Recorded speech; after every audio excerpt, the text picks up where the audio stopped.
పాత బస్తీపైనే అందరి దృష్టి ఉంది.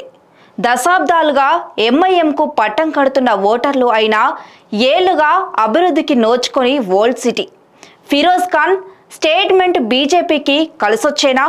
ఎంఐఎంతో చేతులు కలిపిన కాంగ్రెస్ ఈసారి రెండు పార్టీల మధ్య ప్రధాన పోటీ. అసదుద్దీన్ ఓవైసీ హవా కొనసాగేనా? తెలంగాణ బీజేపీ వ్యూహం ఫలించేనా? ముస్లింలు మాధవిలత వైపు నిలుస్తారా?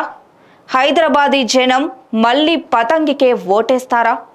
Let's watch the story. Old సిటీని ఓవైసీ కుటుంబమే దశాబ్దాలుగా ఏలుతున్నప్పటికీ అక్కడ డెవలప్మెంట్ మాత్రం శూన్యం. కనీసం రోడ్లు, నాలాలు, మంచినీళ్లు, కరెంటు సౌలతులు లేవంటే నమ్మశక్యం కాదు.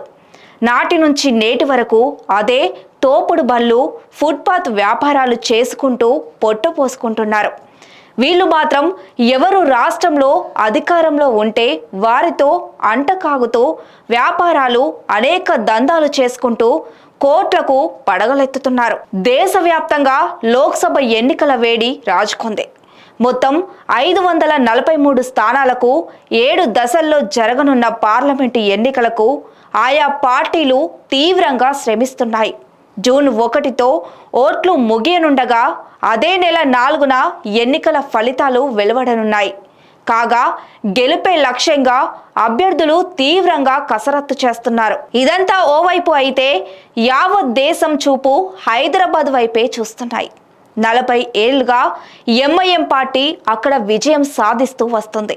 ఎదురులేని మనిషిగా ఓవైసీ హైదరాబాద్ ఎంపీ స్థానాన్ని తమ కంచుకోటగా మార్చుకున్నారు.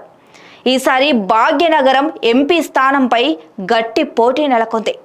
ఇదిలా ఉండగా సడన్ గా బీజేపీ వ్యూహాత్మకంగా అడుగులు వేసింది. ఎన్నడూ లేని విధంగా ఓల్డ్ సిటీపై కన్నేసిన భారతీయ జనతా పార్టీ ఓ సాధారణ రాజకీయాలతో సంబంధం లేని బ్రాహ్మణ మహిళ మాధవిలతను రంగంలోకి దింపింది. కాగా కాంగ్రెస్ పార్టీ ఓవైసీకి సపోర్ట్ చేయనున్నట్టు తెలుస్తోంది. కొద్ది రోజుల క్రితం కాంగ్రెస్ పార్టీ సీనియర్ నాయకుడు ఫిరోజ్ ఖాన్ మాట్లాడుతూ ఎంఐఎంకే తమ మద్దతు అన్నారు. అధిష్టానం ఆదేశాల మేరకు సీఎం రేవంత్ రెడ్డి అసదుద్దీన్కు మద్దతు పలకాలని చెప్పినట్లు ఆసక్తికర వ్యాఖ్యలు చేశారు. కమలం పువ్వు, పతంగి గుర్తుల మధ్య పోటీ నెలకొన్నది. మరోవైపు కాంగ్రెస్ ఎంఐఎం ఒప్పందంపై మాధవిలత కీలక వ్యాఖ్యలు చేసింది. హైదరాబాద్ ఎంపీగా తన విజయం ఖాయమన్నారు. రజాకార్లకు తోడుగా ఉండే వాళ్ళంతా నా ప్రత్యర్థులే అయినా పర్లేదు, అసదుద్దీన్పై 1,50,000 ఓట్ల మెజారిటీతో గెలిచి తీరతానంటూ ధీమా వ్యక్తం చేసింది. ఓల్డ్ సిటీ ప్రజలకు చట్టాలకు లోబడి వ్యవహరించే విధంగా ప్రజలకు అవగాహన కల్పించాలి. కానీ నాయకులు ఓటు బ్యాంక్ రాజకీయాలు చేస్తూ వారికి చట్ట వ్యతిరేక కార్యకలాపాలకు ప్రోత్సహించడంతో అనేక మంది జైలు పాలు కావడం, కోర్టుల చుట్టూ తిరగడం జరుగుతుంది. ఇకనైనా ముస్లిం ప్రజలు ఆలోచనతో తమ ఓటు హక్కును వినియోగించుకొని అభివృద్ధి దిశగా అడుగులు వేయాలని సామాజికవేత్తలు సూచిస్తున్నారు. అసలు రాజకీయాలకు పరిచయం లేని వ్యక్తికి బీజేపీ హైదరాబాద్ ఎంపీ టికెట్ ఇచ్చి షాక్కి గురిచేసింది. ఎప్పుడు ఎక్కడ ఎన్నికలొచ్చినా కాషాయ పార్టీలో టికెట్ల కోసం పోటీ నెలకొంటుంది. హైదరాబాద్ నియోజకవర్గంలో ఉన్న బీజేపీ నేతలకే హైకమాండ్ టికెట్ కేటాయిస్తోంది. కానీ ఈసారి అందుకు భిన్నంగా కనీసం భారతీయ జనతా పార్టీలో సభ్యత్వం లేని వారికి టికెట్ ఎలా ఇస్తారని బీజేపీలో అసంతృప్తి నెలకొన్నప్పటికీ అధిష్టానం పెద్దలు దాన్ని సీరియస్గా తీసుకోలేదు. పాత బస్తీలో పలు కార్యక్రమాలు చేపడుతూ ట్రిపుల్ తలాక్కు వ్యతిరేకంగా పోరాడిన కొంపల్లి మాధవిలతను బీజేపీ హైదరాబాద్ ఎంపీ అభ్యర్థిగా ప్రకటించింది.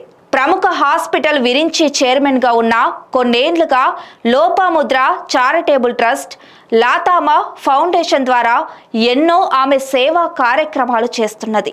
లాతామా ఫౌండేషన్ చారిటబుల్ ట్రస్ట్ ట్రస్టీగా నిరుపేద ముస్లిం మహిళల కోసం మాధవిలత పాటుపడుతున్నారు. అసదుద్దీన్కు చెక్ పెట్టాలనే ఉద్దేశంతోనే కమలదళం వ్యూహాలు రచించింది. మాధవిలత అయితేనే హైదరాబాద్ లోక్ స్థానం తమ ఖాతాలో పడడం ఖాయంగా భావించి బీజేపీ ఆమెకు టికెట్ కేటాయించింది. చూడాలి మరి నువ్వా నేనా అన్నట్టు సాగుతున్న పాత నగరం ఫైట్లో పతంగిని కమలం పాతరేస్తుందా లేదా మామూలుగా గగన సీమలో పతంగి రెపరెపలాడుతుందా అని. Stay tuned to 9 vibes.